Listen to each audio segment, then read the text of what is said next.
भारत माता की वंदे वंदे छत्रपती शिवाजी महाराज की।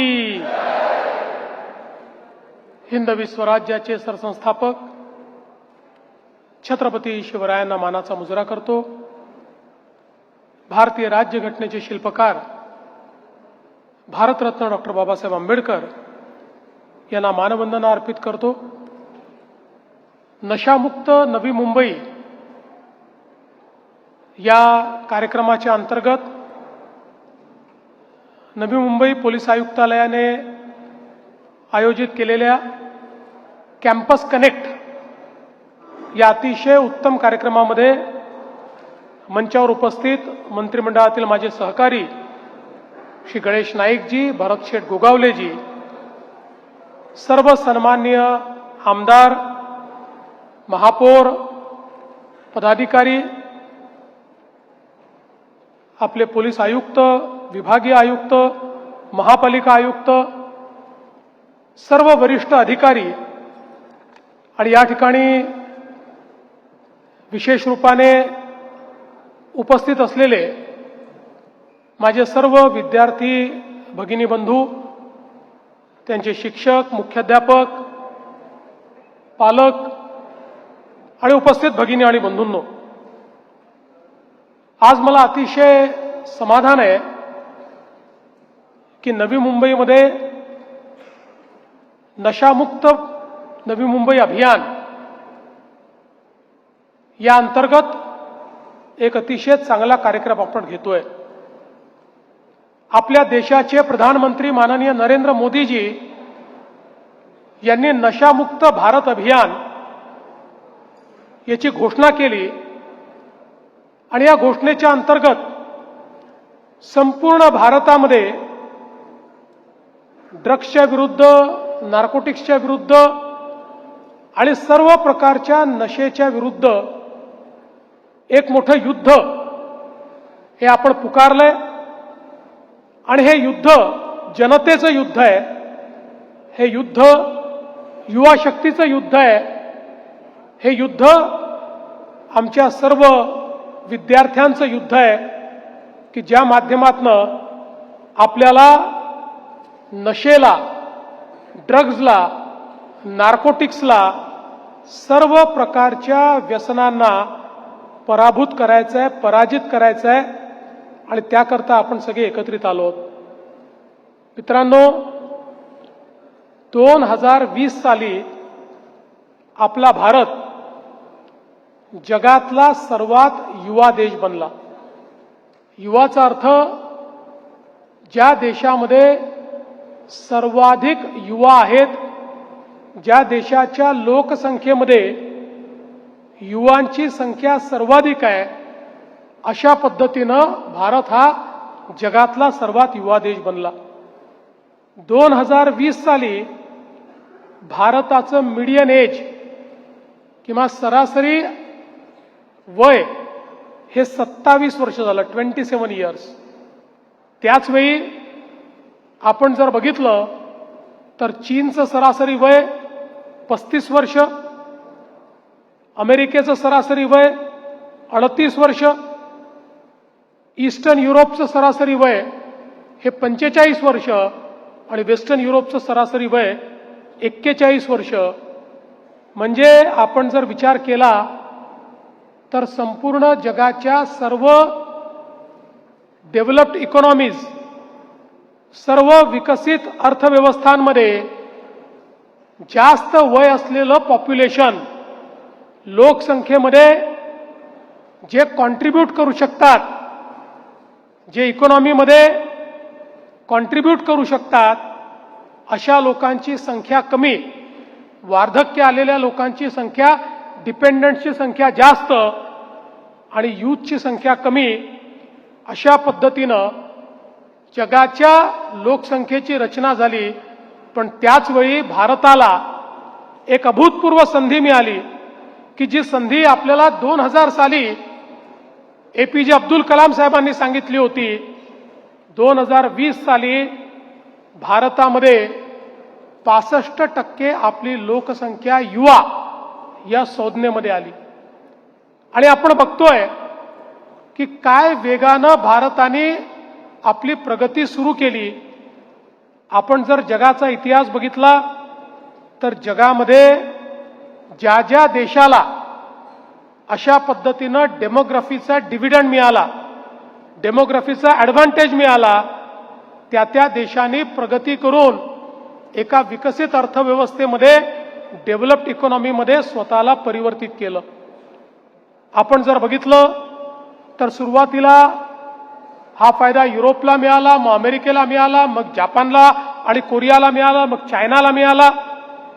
आज तोच फायदा भारताला मिळाला आणि म्हणूनच देशाच्या प्रधानमंत्र्यांनी 2014 पासनं मोठ्या प्रमाणात युथ सेंट्रिक अशा प्रकारचं स्टार्टअप इंडिया असेल, स्किल इंडिया असेल, खेलो इंडिया असेल, असे वेगवेगळे विषय सुरू केले. याच्या पाठीमागचं एकच कारण होतं की now we are in a golden period. Our demography is supporting us and if we transform this demography into a demographic dividend, if we transform this population into human resource, nobody can stop us. Nobody can stop us. अशा परिस्थितीमध्ये आज भारत पोहोचलेला आहे.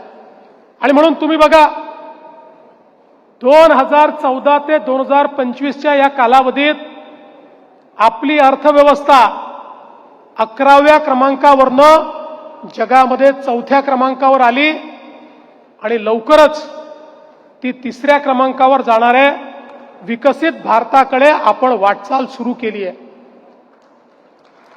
आपण जर बघितलं तर जगातली सर्वात मोठी तिसरी after America and China, the third biggest startup ecosystem is India.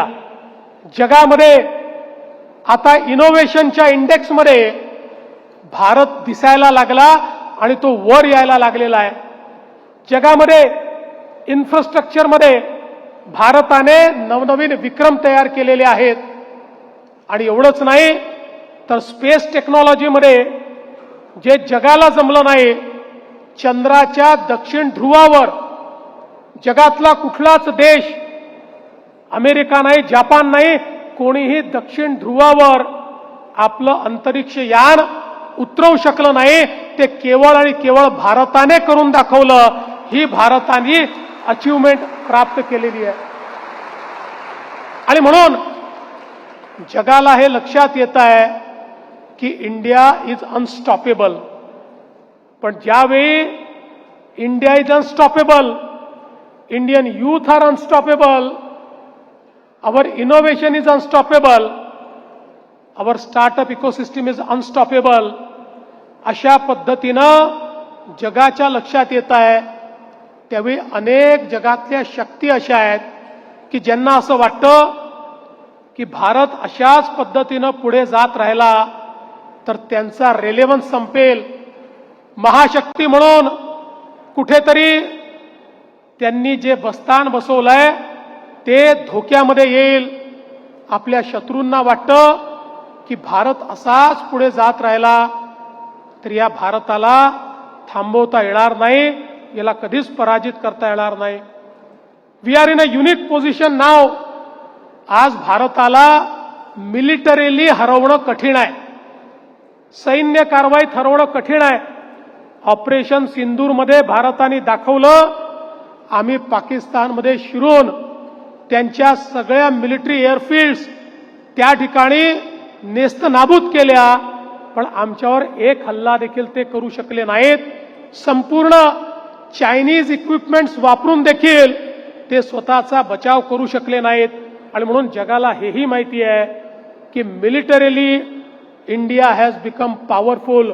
Bharat आज सामरिक शक्ती म्हणून देखील जगामध्ये आपलं स्थान तयार करतोय.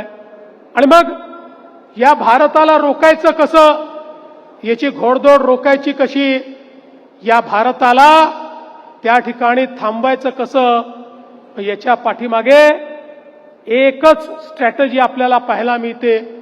भारताची शक्ती असलेली ही युवा शक्ती, युथ ऑफ इंडिया, या युवा शक्तीला थांबवा. आणि युवा शक्तीला थांबवायचं असेल तर काय केलं पाहिजे? तर एकच स्ट्रॅटेजी आहे.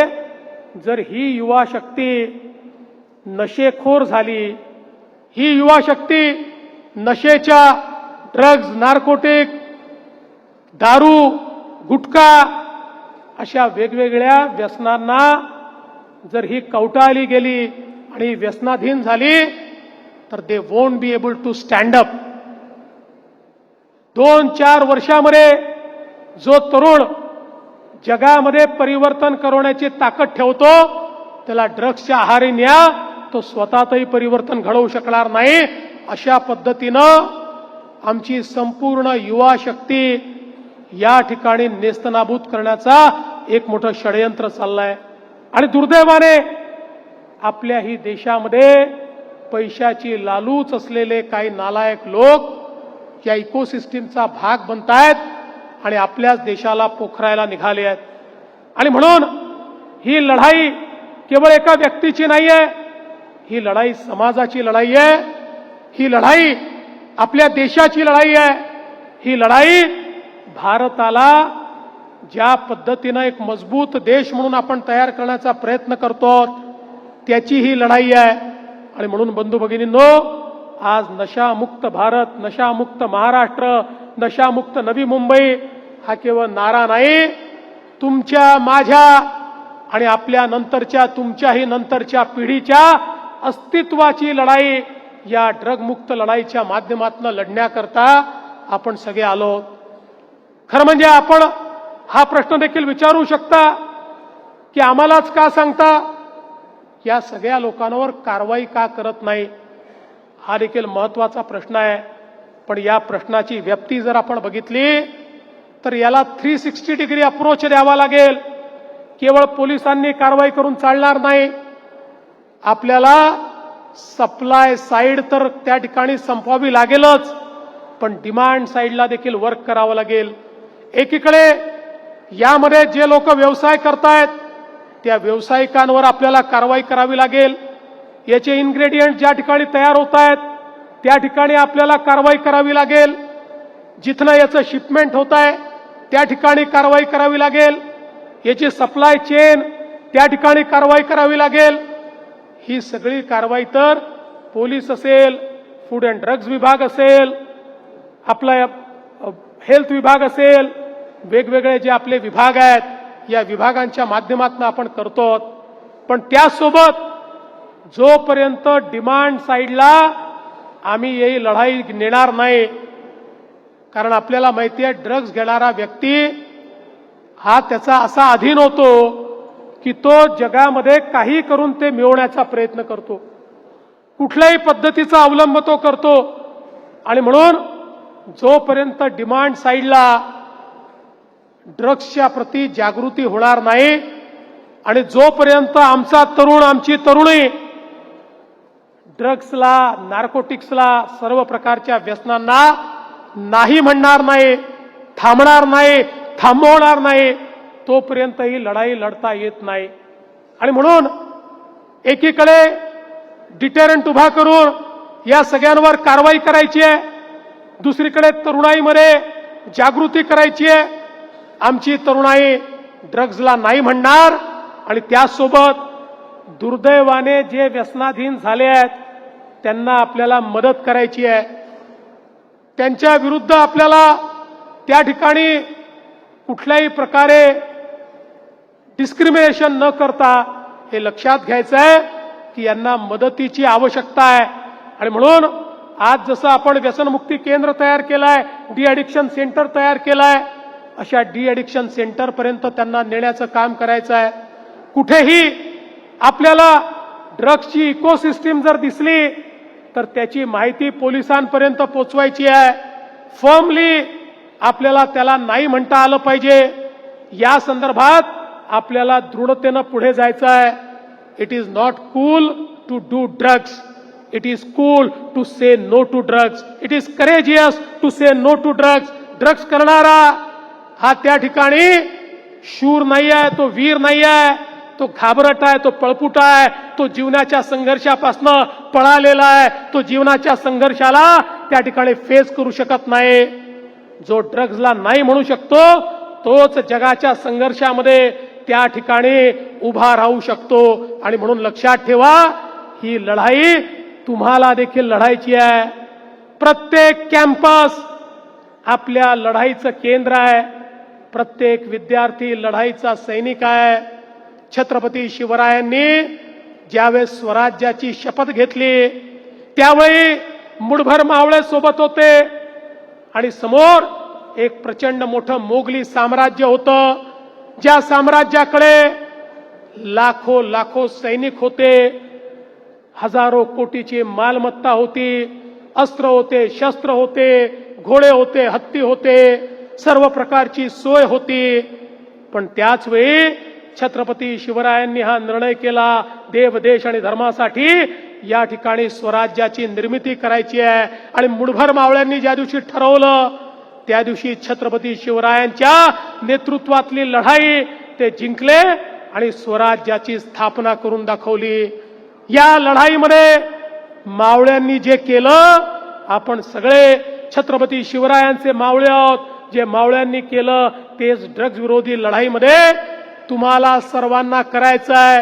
हे स्वराज्य आता जे स्थापित करायचं आहे, हे स्वराज्य ड्रग्सच्या विरुद्ध, हे स्वराज्य तुम्हाला मोकळा श्वास घेता यावा, तुम्हाला व्यसनमुक्त जगता यावं, याकरता हे स्वराज्य आपल्याला त्या ठिकाणी प्राप्त करायचं आहे. तुम्ही बघा, नुकतेच कॉमनवेल्थ गेम्स झाले, 39 पदकं ही आपल्या भारताने त्या ठिकाणी मिळवली. आणि वेगवेगळ्या पद्धतीनं वेगवेगळ्या खेळांमध्ये आपल्या तरुणाईने, आता आपण जर बघितलं, बुद्धिबळामध्ये इंटरनॅशनल चॅम्पियन आपला, बॅडमिंटनमध्ये इंटरनॅशनल चॅम्पियन आपली, टेबल टेनिसमध्ये इंटरनॅशनल चॅम्पियन आपल्याकडे, आत्ताच हॉकीमध्ये ज्या पद्धतीनं आपण त्या ठिकाणी पाकिस्तानला धूळ चारली, आज आमची तरुणाई मैदानात उतरली तर सर्व प्रकारे त्या ठिकाणी यशस्वी होते आहे. पण मैदान जर सोडलं तर तुम्ही जीवनामध्ये काहीच करू शकणार नाही. आणि म्हणून मी हीच विनंती करण्याकरता आलो आहे. बघा, स्वामी विवेकानंद नेहमी म्हणायचे, युवा शब्द काय आहे? स्वामीजी म्हणायचे, युवा शब्दाला जर तुम्ही उलट केलं तर वायू शब्द बनतो. आणि वायू कसा असतो? हा वायू जर चक्रीवादळासारखा आला तर तो समाजाला उद्ध्वस्त करतो. तो दिशाहीन झाला तर तो संपूर्ण त्या ठिकाणी मानव जातीला नेस्तनाबूत करतो, घराच्या घर तो उद्ध्वस्त करतो. पण तोच वायू हा जर ऑक्सिजन झाला, ऑक्सिजन, तर आपल्याला प्रत्येकाला जगण्याकरता तो वायू ऑक्सिजनच्या रूपानं आपल्याला जगवतो. हा युवाही असाच आहे. हा युवा जर पथभ्रष्ट झाला, याची दिशा जर बदलली तर हा युवा समाजाला उद्ध्वस्त करतो. पण जो युवा योग्य दिशेने जातो तो युवा मात्र समाजाकरता ऑक्सिजनचं काम करतो, समाजाला जगवण्याचं काम करतो. समाजाला जगवणारे युवा आपल्याला हवे आहेत. समाजाला जगवणारी व्यवस्था आपल्याला हवी आहे. आपल्या देशामध्ये ही जी संधी आपल्याला आली आहे, त्या संधीचा फायदा घेऊन येणाऱ्या पिढ्यांकरता विकसित भारत आणि विकसित महाराष्ट्र तयार करण्याकरता आपली लढाई सुरू आहे. आणि म्हणून तुमची मदत महत्वाची आहे. तुम्हाला यामध्ये सैनिक म्हणून उतरायचं आहे आणि तुमची मदत मिळाली, मला विश्वास आहे पुढचे काही वर्ष लढाई लढावी लागेल, पण अंतिम विजय हा आपलाच या लढाईमध्ये होईल. Drugs will be defeated and we will win. आम्ही जिंकू, आपण जिंकू, तुम्ही सगळे जिंकाल. ही ताकद तुमच्या एकीची आहे, ही ताकद तुमची सर्वांची आहे. आणि म्हणून मला सांगा, तुम्ही सगळे लोक या ठिकाणी लढाईमध्ये सोबत आहात का? अरे एवढ्याशा आवाजाने काय फायदा आहे? प्रत्येक जण सांगा, तुम्ही लढाईमध्ये सोबत आहात? तुम्ही आहात? तुम्ही आहात? तुम्ही आहात? तुम्ही आहात? जर तुम्ही सगळे सोबत आहात तर मी तुम्हाला शब्द देतो, आम्ही कुठे मागे हटणार नाही. जोपर्यंत यातल्या एकेकाला नेस्तनाबूत करत नाही आम्ही देखील थांबणार नाही. पोलीस विभाग असेल, शासन असेल, आपल्या सगळ्या महानगरपालिका असतील, आपली व्यवस्था असेल, या सगळ्या व्यवस्था मैदानामध्ये उतरून तुमच्या माध्यमातनं आपण या व्यसनांना पराभूत करून दाखवू. आणि तुमच्या आणि माझ्या मनामधला सुजलाम सुफलाम भारत हा आपण तयार केल्याशिवाय थांबणार नाही, हा विश्वास या ठिकाणी व्यक्त करतो. आपल्या सगळ्यांचं मनापासून अभिनंदन करतो. पोस्टर आणि रील्समध्ये ज्यांनी उत्तम कार्य केलं त्यांचं अभिनंदन करतो. आणि आपल्या सर्वांना विनंती करतो, आज माझ्यासोबत तुम्हाला एक शपथ घ्यायची आहे. एक लक्षात ठेवा, शपथ लेना तो आसान है पर शपथ निभाना बहुत कठिन है. जब हम शपथ लेते हैं तो ये शपथ केवल कोई शब्द नहीं होता, ये अपने आप से एक वादा होता है. ये अपने ज़मीर के साथ, अपनी आत्मा के साथ किया हुआ वादा होता है. इसलिए शपथ लेते समय याद रखना, दुनिया से तो झूठ बोल लेना, लेकिन अपनी आत्मा के साथ और अपने ज़मीर के साथ आप झूठ नहीं बोल सकते. हे लक्षात ठेवून या ठिकाणी माझ्यासोबत सगळ्यांना शपथ घ्यायची आहे. आपापल्या जागी सगळे उभे राहा.